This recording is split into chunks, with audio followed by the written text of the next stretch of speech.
Hi hello friends అందరికీ నమస్కారం. ఈరోజు ఈ వీడియోలో ఆంధ్రప్రదేశ్ రాష్ట్ర వ్యాప్తంగా ఉన్న పెన్షన్ లబ్ధిదారులకు సంబంధించి ఇటీవలే ఒక ముఖ్యమైన సమాచారం వెలుగులోకి వచ్చింది. కొత్త పెన్షన్లకు సంబంధించి ఎవరెవరు దరఖాస్తు చేసుకోవచ్చు, ఎప్పటి నుంచి ప్రారంభిస్తారు, సో దానికి సంబంధించిన పూర్తి ఇన్ఫర్మేషన్ ఈ వీడియోలో తెలుసుకుందాం. వీడియోని ఎక్కడ కూడా స్కిప్ చేయకండి ఫ్రెండ్స్, అండ్ వర్డ్ చూడండి. వీడియోని స్టార్ట్ చేసే ముందు మీకు ఒక small request friends. AP government నుంచి పెన్షన్దారులకు సంబంధించి మరియు ఇతర పథకాలకు సంబంధించి ఏ చిన్న అప్డేట్ వచ్చినా మీరు మిస్ కాకుండా ఉండాలంటే వెంటనే మన ఛానల్ని సబ్స్క్రైబ్ చేసుకోండి. అండ్ సబ్స్క్రైబ్ చేసుకున్న వాళ్ళందరూ కూడా సబ్స్క్రైబ్ బటన్ పక్కనున్న గంట సింబల్లో ఆల్ అని పెట్టుకోవడం మర్చిపోకండి ఫ్రెండ్స్. ఇలా పెట్టుకోవడం వల్ల నేను పెట్టే ప్రతి ఒక్క వీడియో మీరు నోటిఫికేషన్ రూపంలో పొందగలరు. అండ్ వీడియో మీద నచ్చితే లైక్ చేయండి ఫ్రెండ్స్. సో ఏమాత్రం లేట్ చేయకుండా వీడియోలోకి వెళ్ళిపోద్దాం. సో ఎన్డీఏ కూటమి ప్రభుత్వం అధికారంలోకి వచ్చి జూన్ 12 నాటికి 2 ఏళ్ళు పూర్తి చేసుకున్న సందర్భంగా కొత్త వితంతు పెన్షన్కు దరఖాస్తులు ప్రారంభిస్తామని అధికారులు ముందుగా సూచించినప్పటికీ కొన్ని కారణాల వల్ల ఆ ప్రక్రియ వాయిదా పడినట్లు సమాచారం. ప్రస్తుతం ఆంధ్రప్రదేశ్లో కొత్త వితంతు పెన్షన్లకు దరఖాస్తులు ప్రారంభం కాలేదు. అయితే ప్రస్తుతం గ్రామవార్డు సచివాలయంలో స్పౌస్ పెన్షన్ కేటగిరీకి చెందిన దరఖాస్తులు మాత్రమే స్వీకరిస్తున్నారు.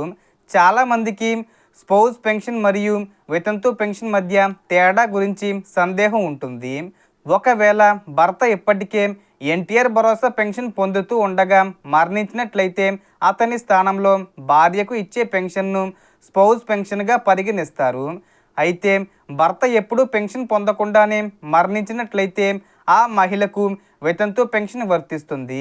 ప్రస్తుతం ఎన్టీఆర్ భరోసా పెన్షన్ పొందుతూ మరణించిన వ్యక్తుల భార్యలు గ్రామ లేదా వార్డు సచివాలయంకు వెళ్ళి దరఖాస్తు ఫారం తీసుకొని అవసరమైన పత్రాలతో దరఖాస్తు చేసుకోవచ్చు.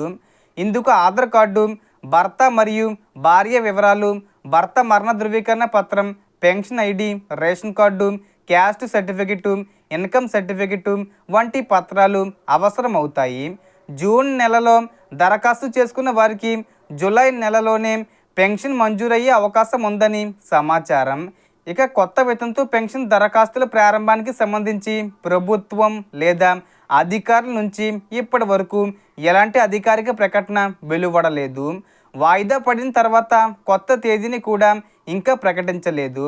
అయితే త్వరలో ప్రభుత్వం దీనిపై స్పష్టత ఇచ్చే అవకాశం ఉందని సమాచారం. ప్రస్తుతం సుమారు 1,50,000 మంది గతంలో దరఖాస్తు చేసుకున్న అర్హుల జాబితా ప్రభుత్వం వద్ద ఉన్నట్లు తెలుస్తుంది. ఈ జాబితాపై గ్రామవార్డు సచివాలయ సిబ్బంది ద్వారా సర్వే నిర్వహించి అందులో ప్రస్తుతం జీవించి ఉన్నవారు ఎంతమంది, మరణించిన వారు ఎంతమంది అనే వివరాలను సేకరిస్తున్నారు. ఒకవేళ కొంతమంది మరణించి ఉంటే వారి స్థానంలో కొత్త అర్హులకు అవకాశం కల్పించే అవకాశం ఉంది.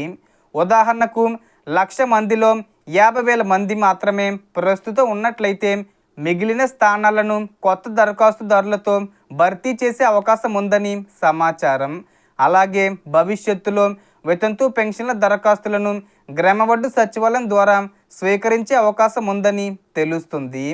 ప్రస్తుతం మాత్రం స్పౌస్ పెన్షన్ కేటగిరీకి సంబంధించిన దరఖాస్తులు నిరంతరం స్వీకరిస్తున్నారు. వితంతు పెన్షన్ల దరఖాస్తులు ప్రారంభమైన వెంటనే అర్హులు తమ గ్రామ లేదా వార్డు సచివాలయంలో దరఖాస్తు చేసుకోవచ్చు. అర్హులైన వారికి ప్రతి నెల 4,000 రూపాయల చొప్పున ప్రభుత్వం అందించనుంది. అలాగే కొంతమందికి డీబీటీ విధానం ద్వారా నేరుగా బ్యాంక్ ఖాతాల్లో జమ చేసే అంశంపై కూడా ప్రభుత్వం త్వరలో అధికారిక ప్రకటన చేసే అవకాశం ఉందని సమాచారం. So total information friends. మీకు ఈ వీడియో నచ్చితే లైక్ చేయండి, షేర్ చేయండి అండ్ సబ్స్క్రైబ్ చేసుకోండి. Thanks for watching.